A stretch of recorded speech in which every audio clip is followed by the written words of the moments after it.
नमस्कार मित्रों, आज हम आपको बता रहे हैं सुंदरकांड के विषय में कि सुंदरकांड पाठ के क्या क्या मुख्य फायदे हैं।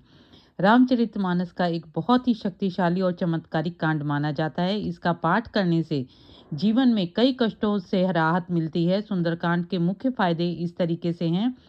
भय, तनाव, चिंता से मुक्ति, मन शांत होता है, डर और घबराहट कम होती है, डिप्रेशन और नकारात्मक सोच में राहत मिलती है। यदि आप सुंदरकांड का पाठ करते हैं तो संकट और बाधाओं से रक्षा होती है। जीवन में आ रही रुकावटें दूर होने लगती हैं। ऊपरी बाधा नकारात्मक शक्तियों से सुरक्षा मानी जाती है। रोग और कष्टों में राहत मिलती है।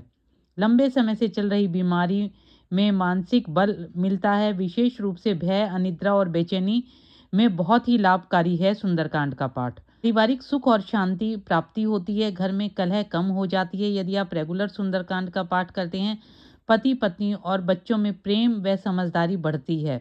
यानी सुंदरकांड का पाठ हर तरीके से सुंदर ही सुंदर है। कार्य सिद्धि और सफलता के लिए बहुत ही आवश्यक है।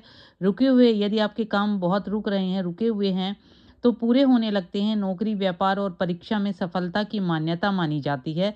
यदि आप लगातार सुंदरकांड का पाठ करते हैं तो आत्मविश्वास और साहस में वृद्धि होती है। हनुमान जी की कृपा से बल, बुद्धि और विवेक बढ़ता है। आत्मबल मजबूत होता है। तो हम आपको बताते हैं कि किस दिन इस पाठ को आपको करना चाहिए। सुंदरकांड का पाठ जो है विशेष रूप से मंगलवार या शनिवार से शुरू करें। यदि शुक्ल पक्ष का मंगलवार या शनिवार हो तो बहुत ही शुभ माना जाता है। उसके बाद आप लगातार 7 दिन, 14 दिन, 21 दिन या 40 दिन का पाठ कर सकते हैं। विशेष लाभ जो होता है 40 दिन के पाठ से होता है। प्रातः या संध्या समय, एक समय कोई भी चुने, उसी समय इस पाठ को कीजिए। दीपक, लाल फूल और राम नाम के साथ इस पाठ को कीजिए। बिना राम नाम के यदि आप ये पाठ करते हैं तो ये अधूरा है। हनुमान जी की कृपा प्राप्त नहीं होती। 7 या 11 सुंदरकांड करने से विशेष फल मिलता है। संकट के समय, यदि आपको बहुत बड़ा संकट है, आप परेशान हैं, तो 40 दिन लगातार एक ही समय इसका पाठ कीजिए और बहुत ही प्रभावी माना जाता है और आपके जो संकट हैं वो दूर हो जाएंगे। इसमें हनुमान जी की कृपा विशेष रूप से प्राप्त होती है।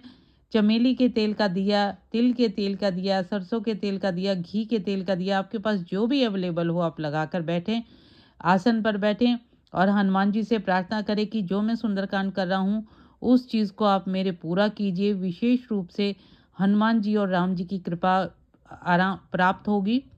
साथ ही साथ आप उसके सुंदरकांड करने के बाद आरती जरूर कीजिए, राम स्तुति कीजिए, रामायण की आरती कीजिए और उसके बाद राम नाम की 108 बार की जो माला अगर आप करते हैं तो वो आपको बहुत फायदा देती है। राम जी की सीधी कृपा प्राप्त होती है और जहाँ राम का नाम होता है वहाँ हनुमान जी को तो आना ही पड़ता है। तो इसीलिए सुंदरकांड का पाठ बहुत ही शुभ है। आपको बताया कि सुंदरकांड का पाठ जो है उसके फ़ायदे क्या हैं, उसको करने का तरीका क्या है। तो अब उम्मीद करते हैं आपको वीडियो पसंद आई होगी। वीडियो पसंद आई हो तो लाइक कीजिए, शेयर कीजिए और चैनल को जो है सब्सक्राइब करना बिल्कुल भी ना भूलें। धन्यवाद।